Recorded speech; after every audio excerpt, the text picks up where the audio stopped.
যে আমলে জান্নাতে ঘর পাওয়া যায়, কি বললাম বলেন তো, আরো জোরে বলেন। আচ্ছা, কে কে জান্নাতে ঘর চান একটু হাত তোলেন তো। মাশাআল্লাহ, তুমি কবুল করো, আমিন। আলোচ্য বিষয় থেকে অবগত হচ্ছেন যে আজকে এমন কিছু আমল ইবাদতের কথা বলবো যে আমল ইবাদতগুলো যদি দুনিয়াতে আপনি করতে থাকেন আর এমন অবস্থায় যদি মৃত্যুবরণ হয়, ইনশাআল্লাহ জেনে রাখেন দুনিয়াতে থাকা অবস্থাতেই পরকালে জান্নাতে আল্লাহ সুবহানাহু ওয়া তাআলা আপনার জন্য সুন্দর চমৎকার একটা ঘর আগে থেকে নির্মাণ করতে থাকবেন। দুনিয়াতে আমল করতে থাকবেন, জান্নাতে ঘর তৈরি হতে থাকবে। এই বিষয়ে কোরআন সুন্নাতে একাধিক দলিল প্রমাণ আলহামদুলিল্লাহ মজুদ আছে। আমাদের আলোচকদের কাজ যে গোটা কোরআন সুন্নাকে ঘেটে ঘেটে, কারণ এক জায়গাতে এতগুলো কোরআনের আয়াত বা হাদিস পাওয়া সম্ভব নয়, তাই কোথায় কোথায় আছে, কোন গ্রন্থে আছে, ঘেটে ঘেটে নিংড়িয়ে এর সনদ যাচাই বিচার করে তারপরে মানুষের সামনে আমরা কথা বলি যেন আপনাদের উপকার আসে। আলোচ্য বিষয় যে আমলে জান্নাতে ঘর পাওয়া যায়। কোরআনুল কারীম সূরা জুমা সূরা নম্বর 39 আয়াত নম্বর 18 আপনাদেরকে লক্ষ্য করে আল্লাহ সুবহানাহু ওয়া তাআলা কোরআনুল কারীমে একটা মেসেজ দিচ্ছেন। আসেন আপনাদেরকে আল্লাহ সুবহানাহু ওয়া তাআলা কি জানাতে চেষ্টা করছেন আমরা প্রথমে শুনে নিই। আল্লাহ বলছেন, আল্লাযীনা ইয়াসতামিউনাল কওল ফায়াত্তাবিউনা আহসানা উলাইকা আল্লাযীনা হাদাহুমুল্লাহ উলাইকা হুম উলুল আলবাব। বাংলা ভাব অনুবাদ, আল্লাযীনা ইয়াসতামিউনাল কওল, যারা মনোযোগ দিয়ে কথা শ্রবণ করে। চাচা বলেন তো কি বলছে? তার মানে বোঝা যাচ্ছে যে আল্লাহ সুবহানাহু ওয়া তাআলা আমাদের বলছেন যে তোমরা মনোযোগ দিয়ে কথাগুলো শ্রবণ করো। যারা শুনবে এরা কিছু মানুষের বৈশিষ্ট্য যে তোমরা মনোযোগ দিয়ে কথা শ্রবণ করো। এই আয়াত থেকে আমরা বুঝি যে আমাদের কথা শুনতে হবে। কথা কে বলছে এটা গুরুত্বপূর্ণ নয়, বরং কার কথা বলা হচ্ছে এটাই গুরুত্বপূর্ণ। অনেক সময় রাস্তার একটা ফকিরও একটা ইউনিভার্সিটির প্রফেসরকে এমন একটা পরামর্শ দিতে পারে যে ইউনিভার্সিটির প্রফেসরের গোটা লাইফ স্টাইল পরিবর্তন হতে পারে, কি পারে না? তার মানে কথা কে বলছে এটা গুরুত্বপূর্ণ নয়, কার কথা বলা হচ্ছে, কার কথা আপনি বলছেন এটা হচ্ছে গুরুত্বপূর্ণ। কিন্তু অনেক সময় মানুষকে দেখবেন যেমন আলোচনা সভা হয়, অনেকেই দূরে বসে থাকে, আলোচনা শুনতে চায় না, বিভিন্ন অজুহাত পেশ করে যে এদের মাযহাব আলাদা, আমাদের মাযহাব আলাদা, এরা আহলে হাদিস, এরা গায়র মুকাল্লিদ, এরা লামা জাবি, এরা ভালো মানুষ নয়। আছে না নাই? কিন্তু আল্লাহ সুবহানাহু ওয়া তাআলা বলছেন আল্লাযীনা ইয়াসতামিউনাল কওল, যারা মনোযোগ দিয়ে কথা শ্রবণ করে, মানে আপনি বাধ্য কথা শুনতে। একটা হিন্দু পণ্ডিত যদি এলাকায় এসে আপনাকে বলে যে মুসলমান তোমরা কেন বাংলাদেশে এত সুদযুক্ত অর্থনীতি চলছে, তোমরা মুসলমান কেন তুমি সুদ খাচ্ছ, অথচ তোমাদের নবী বলেছে যে ব্যক্তি জেনে বুঝে 1 টাকা সুদ খায়, মায়ের সঙ্গে জেনা করলে যে পাপ, তুমি একাই সে পাপ করছো, লোক হোক হিন্দু, তারপরে কথা ঠিক না ভুল? তার মানে কথা হিন্দু বলছে না খ্রিস্টান বলছে, পাগল বলছে না ভালো মানুষ বলছে, এটা গুরুত্ব রাখে না। যদি সেই কথা কোরআনুল কারীম অথবা হাদিসে মুবারকের মধ্যে মজুদ থাকে, যেই বলুক সে কথা আমরা মানতে বাধ্য কি বাধ্য নই? কেউ যদি একজন খ্রিস্টান এসে বলে যে তোমরা মুসলমান, তোমরা কেন এত বিড়ি খাও, কেন তো জর্দা খাও, কেন তো বাবা খাও, আলাপাতা খাও, নিষিদ্ধ দ্রব্য প্রসঙ্গে কোরআনুল কারীম সূরা মাইদা সূরা 5 আয়াত 90 আল্লাহ জানিয়ে দিয়েছেন, ইয়া আইয়ুহাল্লাযিনা আমানু ইন্নামাল খামরু ওয়াল মাইসির, নিশ্চয় মদ এবং জুয়া সবগুলো হারাম, শয়তানের কাজ। মুসলমান তারপরে তোমরা মদ খাও, কেন জুয়া খেলো, লোকটা হোক খ্রিস্টান, কথা ঠিক না ভুল?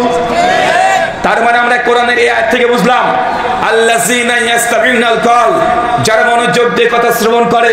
মুমিনের বৈশিষ্ট্য তারা সবার কথা শুনবে, শুধু শুনলেই হবে না, বক্তার সব কথা শুনলাম আর মেনে নিলাম, এটা আপনার দায়িত্ব নয়।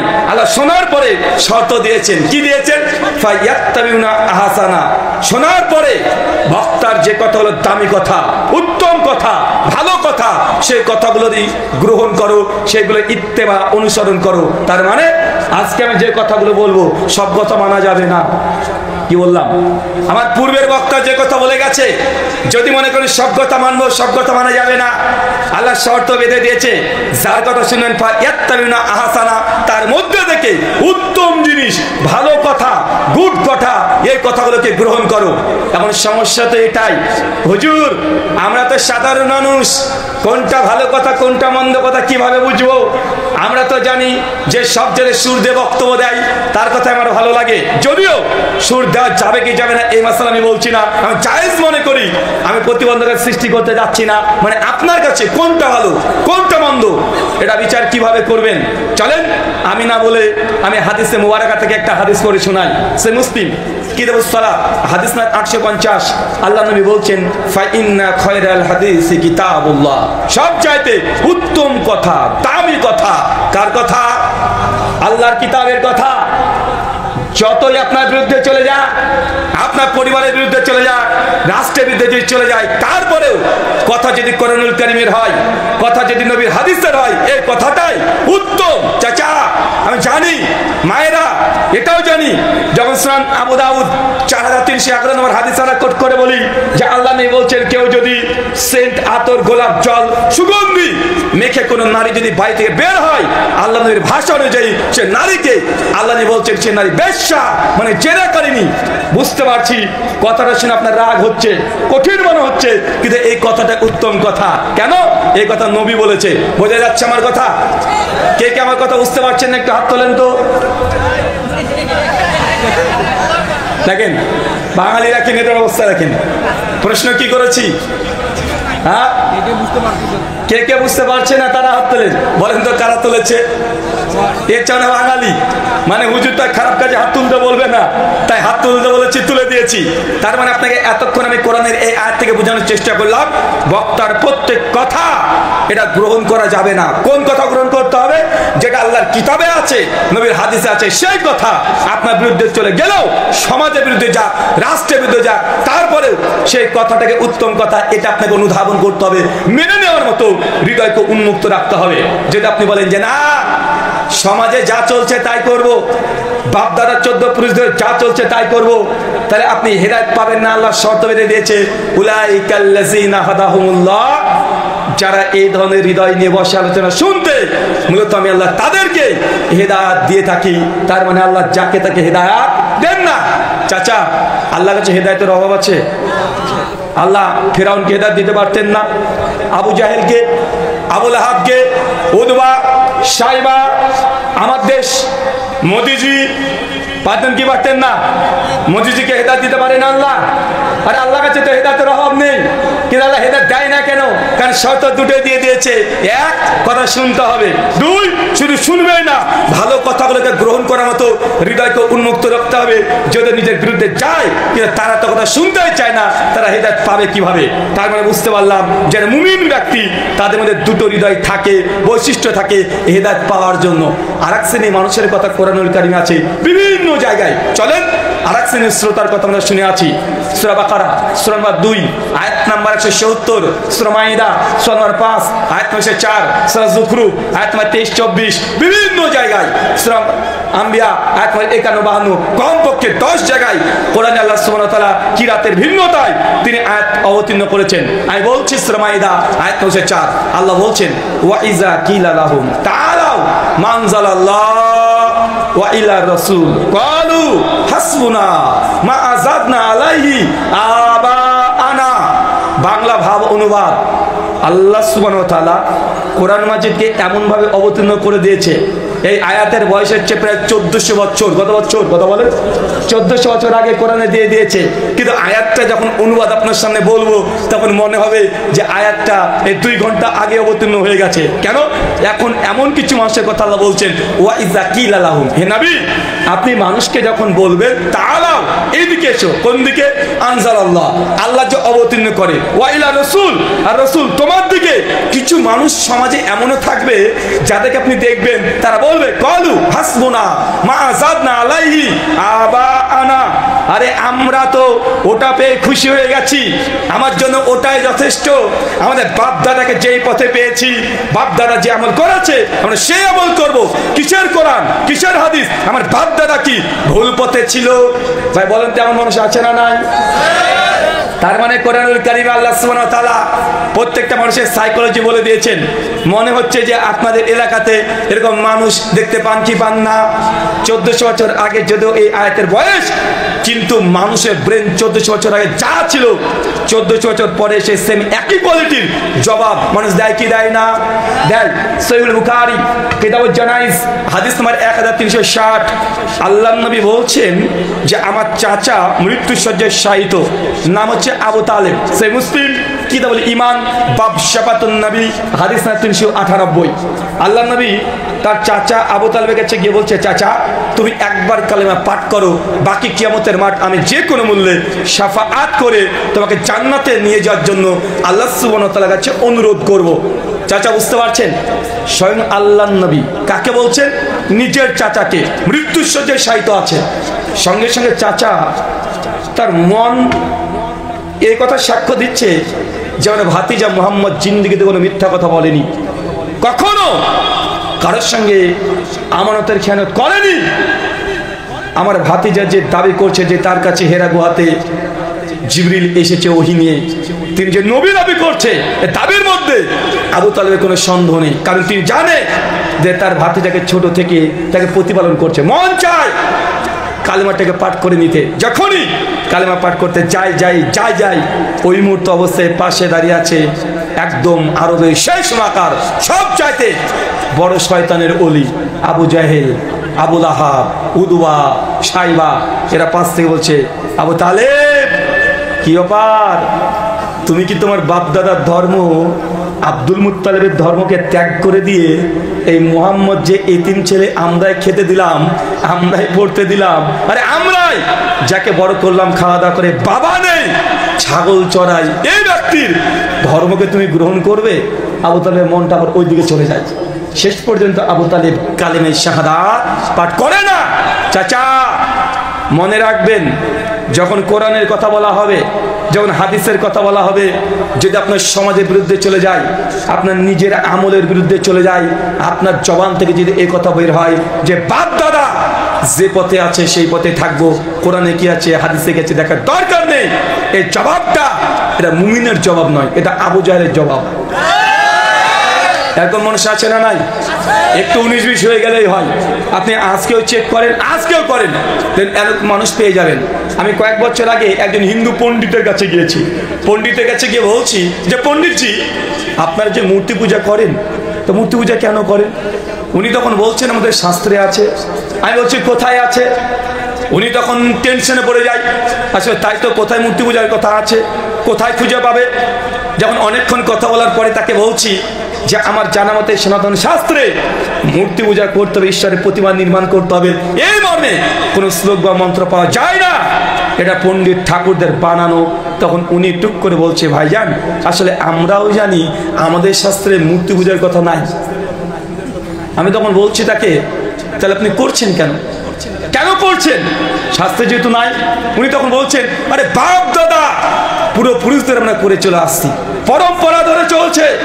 আমি প্রশ্ন করেছিলাম, হরে কৃষ্ণ কৃষ্ণ কৃষ্ণ হরে হরে, হরে রাম রাম রাম হরে হরে, প্রত্যেক হিন্দু সনাতনী বৈষ্ণবীরা এই মন্ত্র পাঠ করে কি করে না?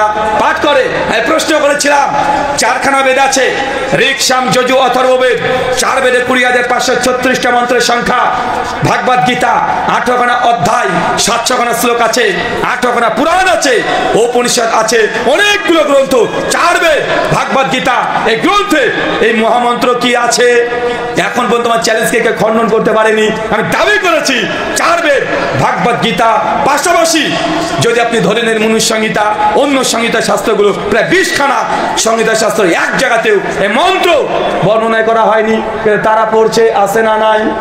তার মানে বোঝা যাচ্ছে সমাজে এমন কিছু ইবাদত আমল প্রচলিত থাকে যে মানুষ মনে করে এটা ঠিক, অথচ শাস্ত্রে ধর্মগ্রন্থে এর কোনো অস্তিত্বই নাই, অনেকগুলো আছে।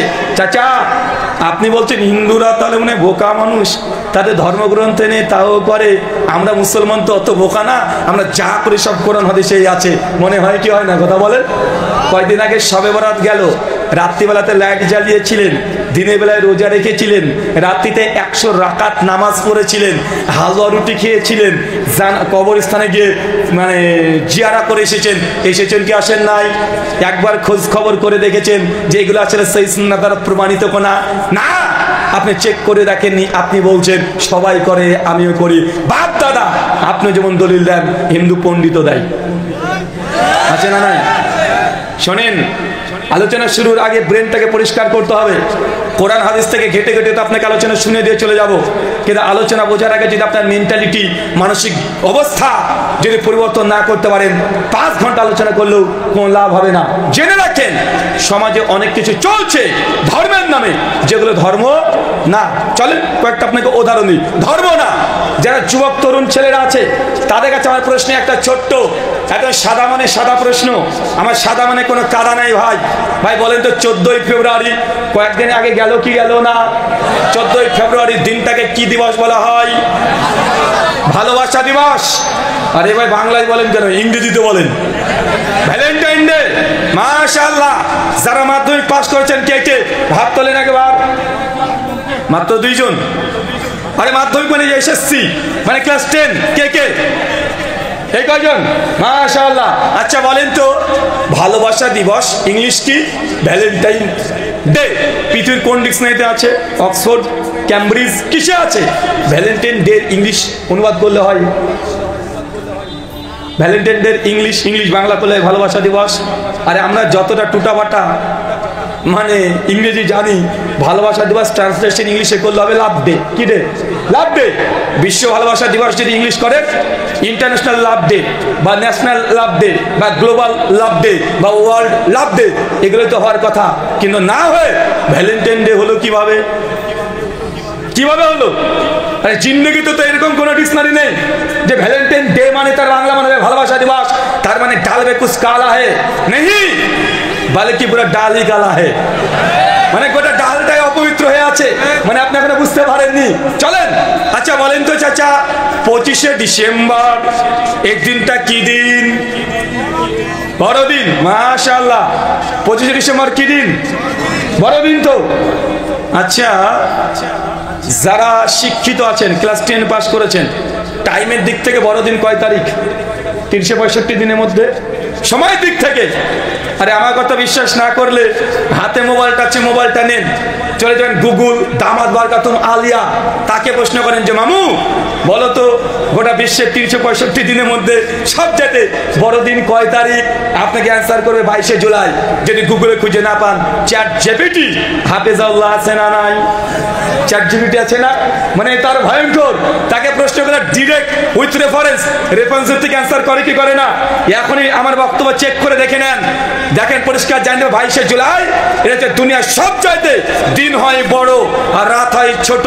তার মানে বোঝা যাচ্ছে 25শে ডিসেম্বরকে বলছে বড়দিন, অথচ আপনি যদি এই সায়েন্স নাও বুঝেন, তাহলে আপনাকে সাদা মনে সাদা একটা প্রশ্ন করি, চাচা শীতকালে দিন বড় হয় না রাত বড় হয়? শীতকালে দিন ছোট না বড়? ছোট। ডিসেম্বর মাস কয়েক মাস আগে গিয়েছে, তখন শীতকাল না গরমকাল? তো ডিসেম্বর মাস যদি শীত হয় তো দিন ছোট হবে না বড় হবে? তো 25শে ডিসেম্বর দিন ছোট ছিল না বড় ছিল? আরে 25শে ডিসেম্বর, 22শে ডিসেম্বর গোটা বিশ্ব জগতে 365 দিনের মধ্যে 22 তারিখ ডিসেম্বরের সবচেয়ে ছোট দিন। কেন? শীতের দিন ছোট হয় রাত বড় হয়। কিভাবে ছোট দিনকে বড় দিন বানিয়ে দিয়েছে? আছে না নাই? তার মানে বোঝা যাচ্ছে সমাজে এমন কিছু কথা আছে, এমন কিছু চলছে আপনি দেখছেন, তারপরেও আপনি ভুল জানেন। আছে না নাই? আচ্ছা আর একটা উদাহরণ দিই আপনাকে। চাচা ওই মাঠ ক্ষেত খামার দেখলাম আসতে, অনেক অঞ্চলটা জুড়েই ক্ষেত খামার কৃষি কাজ আপনারা করেন। মাঠের মধ্যে দেখবেন যখন গরু চড়ে, ওই সময় একটা সাপ আসে, সেই সাপটা এসে গরু বাট থেকে দুগ্ধ খেয়ে পালিয়ে যায়, আপনার গরু দুধ শুকিয়ে দেয়। আছে না নাই? আর আছে না নাই? ওই সাপটার নাম কি গো? দারহাস। নাটোরে বলে দুধরাস, আর আপনাদের এখানে ডারহাস। আচ্ছা যাই হোক, নাম সে রামশ্যাম যদু মধু যাই একটা আছে, তো ডারহাস সাপ আপনার গরু দুধ খেয়ে পালিয়ে যায় না? যায় কি যায় না? যায় তো। আচ্ছা যারা একটু পড়াশোনা করেছেন বায়োলজি নিয়ে, বলেন তো সাপ কি দুধ খেতে পারে? সাপ দুধ খায়? আরে সাপকে যদি জোর করে দুধ খাইয়ে দেন, ওই সাপ 7 থেকে 8 ঘন্টা জীবিত থাকবে, তারপরে পটল তুলবে। পটল তোলা বোঝেন তো? মানে চিটপটাং, মানে ডেড, মানে মৃত্যুবরণ করবো ওখানে। কেন? কারণ দুধ খাওয়ার পরে দুধকে হজম করার জন্য যে এনজাইমের প্রয়োজন শরীরে পরিপাকতন্ত্র দরকার, সে এনজাইম সাপের শরীরে নাই। সাপকে জোর করে দুধ খাইয়ে দেন, 7 থেকে 8 ঘন্টা পরে সাপ মারা যাবে। কিন্তু চাচা আপনি যে এখনই বলেন সাপ গরু দুধ খায়, আপনি নাকি খেতেও দেখেছেন, আপনার গরু নাকি দুধ খেয়ে পালিয়ে গেছে। অনেক সিনেমাতে দেখায় যে সাপে যদি কেটে দেয় তাহলে নায়ক নায়িকা বেহুলা লক্ষিন্দার কত কি আছে, অমনি এসে দুধ দিয়ে দিচ্ছে, সাপ এসে খেয়ে আবার দুধ তুলে নিয়ে চলে যাচ্ছে। দেখা যায় কি যায় না? আমাদের ইন্ডিয়া উত্তর প্রদেশে বড় মন্দির আছে, শিব মন্দির, মনসা মন্দির। মনসা ও সাপের দেবী, শিব তার গলায় সাপ আছে, শিবের লিঙ্গ পূজাও করা হয়। আমাদের হিন্দু সনাতনীদের বিশ্বাস যে বৈশাখ মাসে ওই সময় কেউ যদি সাপকে যদি দুধ দেয় তাহলে সেই সাপ কখনো কাটবে না তাকে। এই জন্য প্রতিদিন কুইন্টাল কুইন্টাল 100-150 কুইন্টাল দুধ ওই সাপকে গিয়ে দেয়। তো দুধগুলো খায় কে? কেউ খায় না, ঠাকুরে খায়। 4 বছর আগে ভারতবর্ষে উত্তরপ্রদেশে এটা নিয়ে গবেষণা হয়েছে। কিছু সেকুলার আছে যারা বলছে আমরা সায়েন্সে পড়েছি, বিজ্ঞানে পড়েছি, সাপ দুধ খেতে পারে না। প্রতিটি মন্দিরে 100 কুইন্টাল 200 কুইন্টাল মন্দিরে দুধ দেওয়া হচ্ছে, দুধ খায় কে তবে? তাহলে তো দেখা যাচ্ছে যেই শিবলিঙ্গের উপরে দুধ ঢালা হচ্ছে ওই দিক দিয়ে মন্দিরের তল দিয়ে পাইপ করা হয়েছে, মন্দিরের পেছন দিয়ে বড় বড় ড্রাম লোড হচ্ছে, ওই দুধ ট্যাকে করে লোড করে নিয়ে দোকানে দিচ্ছে। ওই দুধকে আবার কাস্টমার কিনছে, আবার মন্দিরে দিচ্ছে, আবার চলে যাচ্ছে, আবার দিচ্ছে, সার্কুলার চলছে। তার মানে পরিষ্কার ব্যবসা, ব্যবসাকে ব্যবসা নয়। চাচা আপনি ভাবছেন হিন্দুরা এই ব্যবসা করে, খুব খুশি না? খুব খুশি। আরে আপনি এই ব্যবসা করেন, আরে আপনার মধ্যেও আছে। চলে যান, আপনার দিনাজপুরে তো অনেকগুলো আছে। জিলেপি আছে না অনেক? জিলেপি মানে বুঝেন তো? আরে সুন্নি সুন্নি কিছু নাম বলতে হবে নাকি? আর তাহেরি কোম্পানি ধরে নেন, আছে না? না দেবেন মাজারে প্রতিদিন যে পরিমাপের চাদর দেওয়া হয়, প্রত্যেক দিন যে পরিমাপের চাদর দেওয়া হয়, চাদর যদি 1 মাস ওই কবর থেকে না তুলে তাহলে এরকম প্যান্ডেল একটা লোড হয়ে যাবে। চাদর যায় কোথায়? চাদর যায় কোথায়? কোনো জায়গায় যায় না। ওই প্রতিদিন যা জমা হচ্ছে রাত্রিবেলাতে চাদরগুলো নিয়ে আবার দোকানে বিক্রি করা হয়। পরের দিন কাস্টমার এসে আবার ওই চাদর নেয়, আবার মাজারে দেয়, আবার আসে, আবার যায়। এইভাবে সার্কুলার ব্যবসা আছে না? নাই, আছে। তার মানে তোমার মতো হুজুর আর হিন্দুদের ঠাকুর দুটোই সমান সব জায়গাতে। মানে ধর্মের নামে কিছু অসামাজিক কাজ চলছে। আলোচ্য বিষয় যে আমলে জান্নাতে ঘর পাওয়া যায়। আমি এই দিকে আর গেলাম না, আলোচনা শোনার পূর্বে আপনাকে আমি এতটুকু বোঝানোর চেষ্টা করলাম, বক্তার সব কথা মানা যাবে না। সমাজে অনেক কথা আছে যে বক্তার শুরুতে বলে বাবারে আল্লাহ সুবহানাহু ওয়া তাআলা 18,000 মাখলুকাত সৃষ্টি করিয়াছেন, বলে কি বলে না? যারা বিজ্ঞান জানে, সায়েন্স জানে, অন্তত কিছু না জানলেও ন্যাশনাল জিওগ্রাফি চ্যানেল দেখেছে।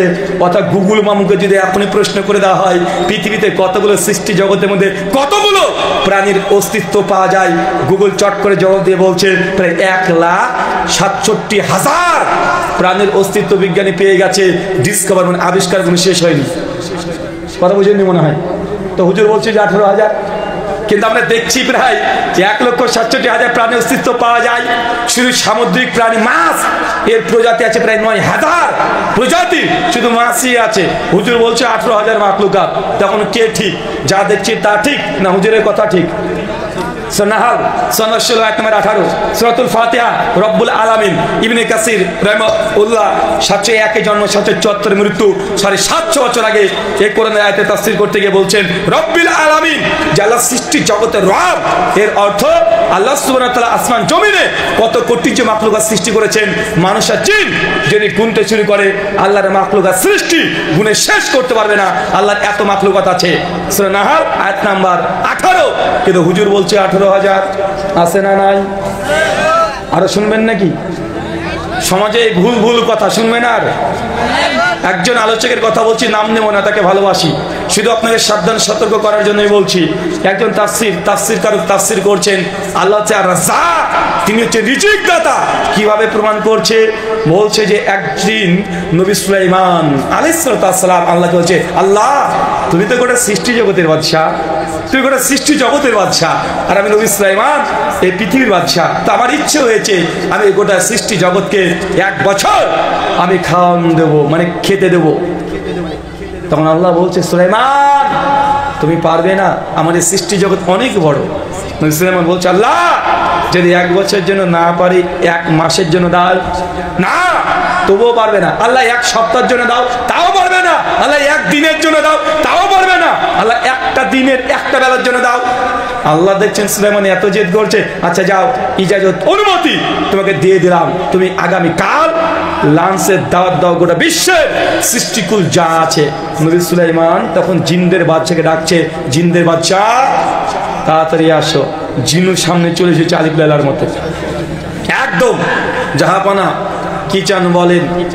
তখন নবী সুলাইমান বলছেন যে আগামীকাল 1 বেলা লাঞ্চের টাইমে করে সৃষ্টি জগৎকে খাবো। যাও, আকাশে যত পাখি আছে, সমুদ্রের তলে যত মাছ আছে সব ধরে নিয়ে এসো, গরু ছাগল দুম্বা উট যা আছে সব ধরে নিয়ে এসো, রান্না করো। যিনি সঙ্গে সঙ্গে শুনে একদম যা প্রাণী আছে ধরে নিয়ে চলে এসেছে, রান্না করেছে। রান্না করে প্রায় 50 কিলোমিটার শুধু খাবার আর খাবার। কত কিলোমিটার? আপনাদের এই গ্রাম থেকে 50 কিলোমিটার কত দূর হবে? রংপুর, একদম রংপুর চলে যাবে। চিন্তা করছেন, যেদিকে তাকাচ্ছে খাবার আর খাবার। পরের দিন সকালবেলায় পৃথিবীর সমস্ত প্রাণী চলে এসেছে দাওয়াত গ্রহণ করতে। নবী সুলাইমান দাওয়াত দিয়েছে, সবাই চলে এসেছে, লাইন দিয়ে দাঁড়িয়েছে। সমুদ্রতে একটা মাছ উঠে বলছে, সুলাইমান খেতে দাও। নবী সুলাইমান বলছেন, এই মাছ লাইনে দাঁড়া। আরে লাইন টাইন মানি না। সুলাইমান নবী বলছেন, সব সময় তো বেলাইনে কিছু ব্যক্তি থাকে, জিন এই মাছকে আগে 2 টুকরা খেতে দিয়ে ওকে পানিতে আগে পাঠাও, নচেত লাইনকে ভঙ্গ করছে। জিন ভাবছে মাছ আর কতটুকু খাবে রে বাবা। ও টুক করে মুরগির একটা রান মানে রোজ তুলে মাছকে দিয়েছে, খা, কে পানির তলে যা। মাছ টুক করে গিলে নিয়ে আবার হা আরো দাও। তখন টুক করে গোটা মুরগি ঢুকিয়ে দিয়েছে, আবার গিলে দিয়েছে, আরে আরো দাও। রাগে একটা ছাগল ঢুকিয়ে দিয়েছে, টুক করে খেয়ে নিয়ে আবার হা আরো দাও। মাছও রেগে গেছে, সুলাইমান নবীও রেগে গেছে, খাই কত রে? আরে একটা মাছ। তখন মাছ বলছে সুলাইমান নবীকে, সুলাইমান আমি আজকে তোমার মেহমান, সরি মেজবান, তুমি মেহমান, তুমি আজকে রিজিকের দায়িত্ব নিয়ে নিয়েছো। শোনো, আমার যতক্ষণ মুখ হা করে থাকবো তোমাকে ততক্ষণ খাবার দিতে থাকতে হবে। যখন পেট পূর্ণ হয়ে যাবে আর মুখ বন্ধ করে এমনি পানিতে চলে যাব, রাজি? সুলাইমান নবী বলছে, আরে 50 কিলোমিটার খাবার রান্না করেছি, তুই একটা মাছ খাবি কত রে? আরে ঠিক আছে জিন দাও। এখন জিন দিতে যত শুরু করে মাছ তত খেয়ে নিয়ে হা আরো দে। নবী সুলাইমান বলছে, এইভাবে তো হবে না কাজ। এই মাছ এদের খাবার সাজানো আছে, তো যা মন চায় যতটুকু মন চায় তুই নিজে খা, খেয়ে পানির তলে আগে যা। মাছ করেছে কি, একবারে এমন একটা হা করেছে, 1 লুকমাতে 50 কিলোমিটার খাবার যা আছে, গরু ছাগল দুম্বা ভেড়া উট পশু পাখি যা রান্না করেছে সবগুলো রান্না করা খাবার নবী ওই মাছ 1 লুকমাতে খেয়ে ঢেকুর তোলে বলছে, নবী সুলাইমান আরো দাও। এবার তো বিপদে, খাবার তো আর নাই। এতক্ষণ তো অনেক কিছুই বলেছে, খাবার তো আর নেই। তখন নবী সুলাইমান আর কিছু বলে না। মাছ সঙ্গে সঙ্গে বলছে, আল্লাহ নবী সুলাইমান তুমি একদিন নিজেকে দায়ভার নিয়েছো, তুমি আমাকে তৃপ্তি হিসাবে খেতে দিতে পারোনি। আমি তোমার নামে আল্লাহর কাছে আমি এই রিজিককে না দেওয়ার জন্য অভিযোগ উপস্থাপন করব। এই বলে মাছ তখন চলে গেল পানির তলে। আল্লাহ নবী সুলাইমান তখন তিনি মাটিতে লুটিয়ে পড়ে সিজদা দিচ্ছেন, আর রাজ্জাক আল্লাহ, তুমি রাজ্জাক, তুমি একমাত্র রাজ্জাক। এর আলোচনা শোনা আছে না নাই? আছে না নাই? কিন্তু ঘটনা পুরোটাই মিথ্যা, প্রথম থেকে শেষ পর্যন্ত গোটাটাই জাল। আপনি ভাবতেন একটু কোরআনের তাফসীর, জি না, আমার জানা মতে পৃথিবীতে যতগুলো আরবি হোক উর্দু হোক কোন তাফসীরে এই ঘটনা নাই। তাফসীর কুরতুবী উঠে দেখেন, তাফসীর তাবারি, তাফসীর কাশশাফ, বাইজাবি যা আছে, রুহুল মানি, রুহুল বায়ান, হানাফি শাফি মালিকি হাম্বলি দেওবন্দি বেরলভি জামাত ইসলামী চরমনাই ইনাদপুরি জোনপুরি রাজারবাগী ফুলতুলি দেওয়ানবাগী আট্টসি কোন কিতাবে এই ঘটনা আপনি তাফসীরের মধ্যে পাবেন না। কিন্তু মানুষ বলছে আছে না নাই? তাহলে বলতেন তাহলে তাফসীরে মানে হাদিসে আছে। আমি বললাম সহিহ তো দূরের কথা, যায়িফ তো দূরের কথা, জাল কোন হাদিসেও এই ঘটনা নাই।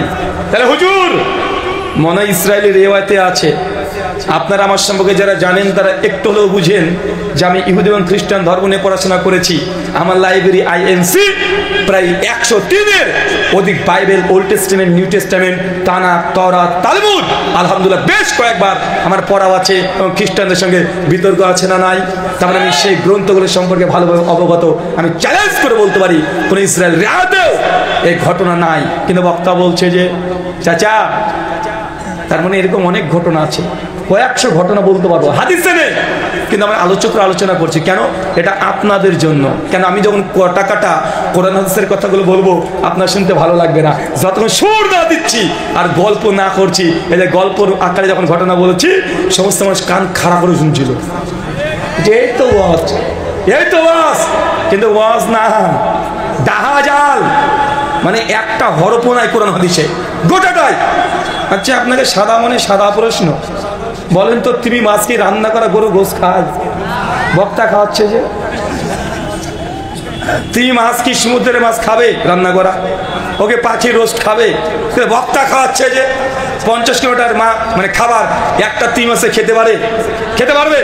তা আপনি যে সুবহানাল্লাহ বলেন। আমাদের ভারতে একজন পূর্বাঞ্চক মানে হিন্দু সনাতনী দাদারা, তারা ধর্ম যে প্রচার করে, বাল্মীকি রামায়ণ এবং কৃত্তিবাসী রামায়ণ বিভিন্ন জায়গায় লেখা আছে একদিন রামচন্দ্র, লক্ষণ আর সীতা নাম তিনটে জানা আছে, রাম, লক্ষণ, সীতা। রামের স্ত্রীর নাম সীতা, রামের ভাইয়ের নাম লক্ষণ। লক্ষণ সীতাকে লক্ষণ রেখা দিয়ে দিয়েছে, গোল করে ঘিরে দিয়েছে যে বৌদি খবরদার এ দাগ ভেদ করে যাবে না, যদি যাও রাবণ তোমাকে হরণ করে নিয়ে চলে যাবে। এখন এই কথা বলেছে, কিন্তু রাবণ ফকিরের বেশ ধরে ভিক্ষা চাওয়ার নাম করে চলে এসেছে। সীতা তখন ভিক্ষা দেওয়ার জন্য বেরিয়ে আছে, সীতাকে হরণ করে নিয়ে লঙ্কাতে নিয়ে চলে গেছে রাবণ।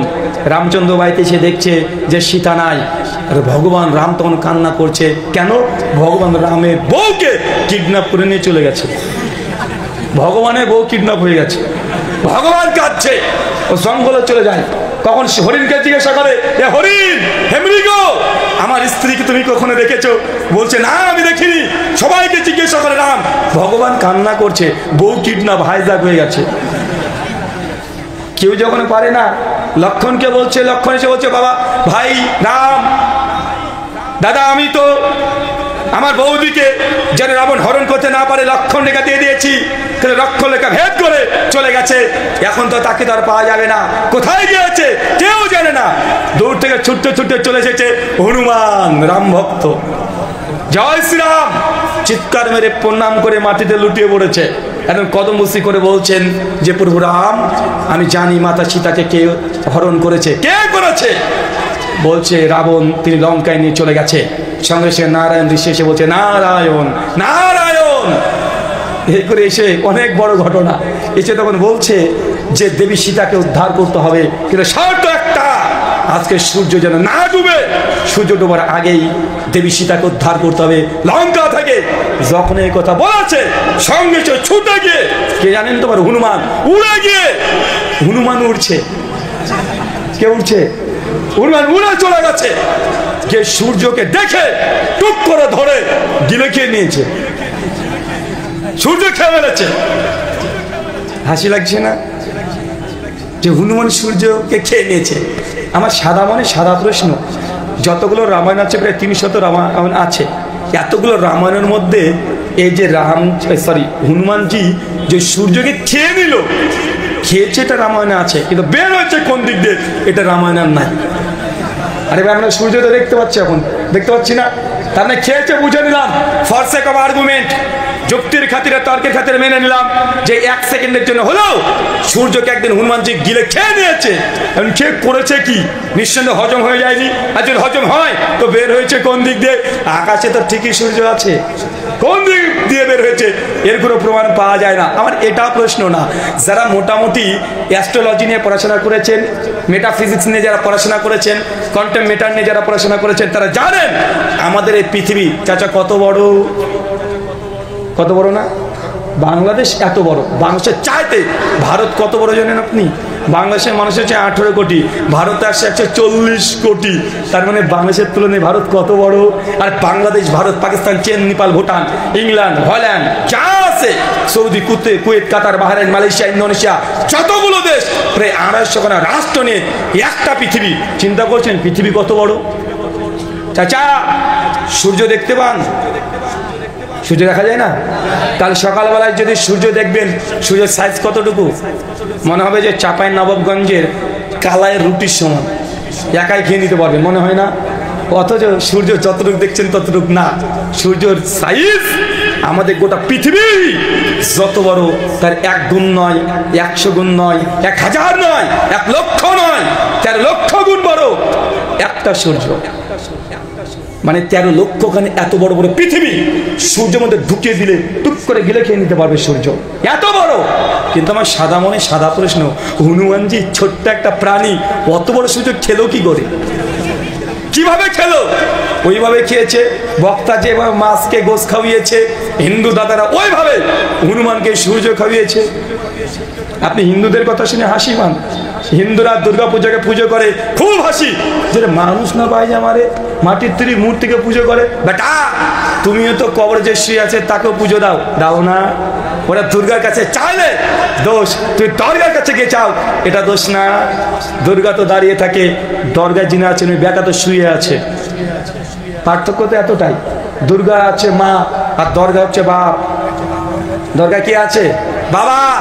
তো ভাই আপনার মধ্যে তার মধ্যে পার্থক্য কি হলো? এতগুলো কথা সারমর্ম, সারাংশ, ফল কথা এটাই, ধর্মের মধ্যে কিছু অধর্ম চলছে, এটাকে বিচার করে আপনাকে ধর্মকে গ্রহণ করতে হবে। অনেক কিছু মার্কেটে পাওয়া যাবে, পুঁটি মাছ পচাও পাওয়া যায়, ইলিশ মাছও পাওয়া যায়। ইলিশের দাম দিয়ে পুঁটি পচা মাছ কিনছেন না তো সাবধান, সতর্ক থাকতে হবে। ভাই ইলিশ মাছের এখন ডুপ্লিকেট আছে না নাই?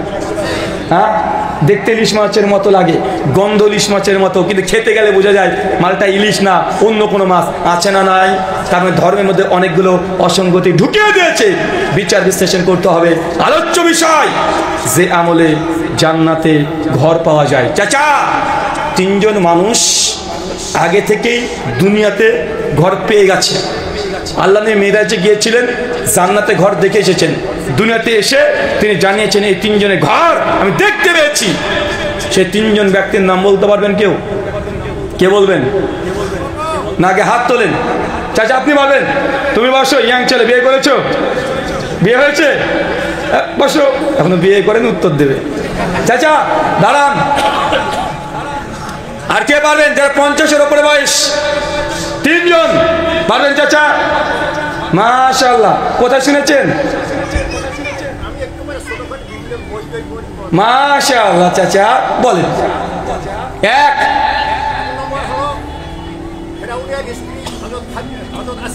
আসিয়া, মাশাআল্লাহ। 2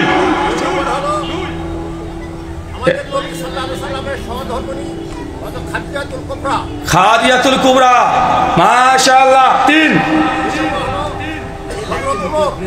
ওমর ইবনুল খাত্তাব। চাচা 3টে বলেছে, ঠিক বলেছে? তুমি বলবে এই 3টেই? চাচাকে কেউ চ্যালেঞ্জ করবেন? চাচা ঠিক বলেছে কি? আরে কি রে, কথাই বলেন না। আর ঠিক বলেছে। এই পক্ষে কে কে আছেন? হাত তোলেন। আচ্ছা, চাচা যে ভুল বলেছে কে কে আছেন? হাত তোলেন। কি রে ভাই, বাকিগুলো কি নির্দল? মাশাআল্লাহ। চাচা আপনার উত্তর একদম ঠিক, আলহামদুলিল্লাহ। বসেন। চাচাকে ইসমাইল আমার লেখা একটা বই দিয়ে দিবে উপহার চাচাকে। চাচা যার সঙ্গে বই নিয়ে যাবেন। ঠিক আছে, শুকরান, মাশাআল্লাহ। 3 জন নাম চাচা 3টে ঠিক বলে দিয়েছে। 1 আসিয়া, 2 খাদিজাতুল কুবরা, 3 ওমর ইবনুল খাত্তাব। মনে থাকবে ইনশাআল্লাহ।